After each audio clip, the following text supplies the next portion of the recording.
L'arnaque du siècle à Djibouti. C'est l'histoire d'un homme d'affaires chinois qui possède plusieurs usines en Éthiopie. Le pétrole, les matières premières et les pièces détachées viennent de Chine en passant par le port de Djibouti et qui sont ensuite transportés dans des camions remorqueurs qui vont parcourir toute une route vers Addis Abeba. Tout se passait très bien jusqu'au jour où le Chinois décide de diminuer le coût du transport. Il eut donc l'idée de construire une ligne ferroviaire entre Addis Abeba et Djibouti mais qui représentera en réalité un grand intérêt pour la Chine.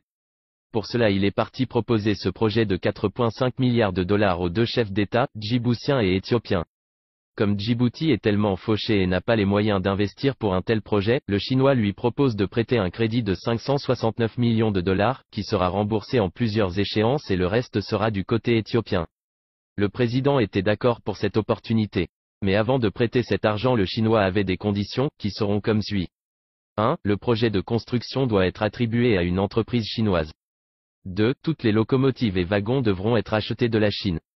3. Tous les matériels de construction devront être importés de la Chine. 4. Toute la main-d'œuvre doit être réalisée par des Chinois. 5. Une partie du financement devrait être versée comme commission et sera partagée entre les décideurs de ce projet. 6. Et en dernier, le financement de ce projet sera géré par les Chinois et par l'intermédiaire d'une banque chinoise à Djibouti appelée Exim Bank.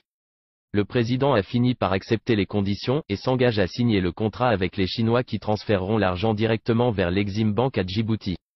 Durant le travaux, l'Exim Bank à Djibouti paiera à la Chine le prix des locomotives et des wagons chinois, les matériels de construction de Chine, la main-d'œuvre chinoise, les commissions de la mafia fantôme chinoise du projet. Une fois la construction est terminée et que tout l'argent de la banque est dépensé, les Chinois remettent de bonnes mains au président IOG les clés de cette nouvelle ligne ferroviaire de Nagaad pour l'inaugurer devant les Djiboutiens. Au deuxième jour de l'inauguration, le Chinois vient frapper à la porte du président pour lui remettre les documents du crédit hypothécaire de 569 millions de dollars, soit plus de 100 milliards de francs Djibouti. Maintenant l'État djiboutien doit rembourser toute la somme empruntée à la Chine tout en sachant que tout cet argent emprunté est déjà retourné à la Chine qui a bénéficié durant les travaux.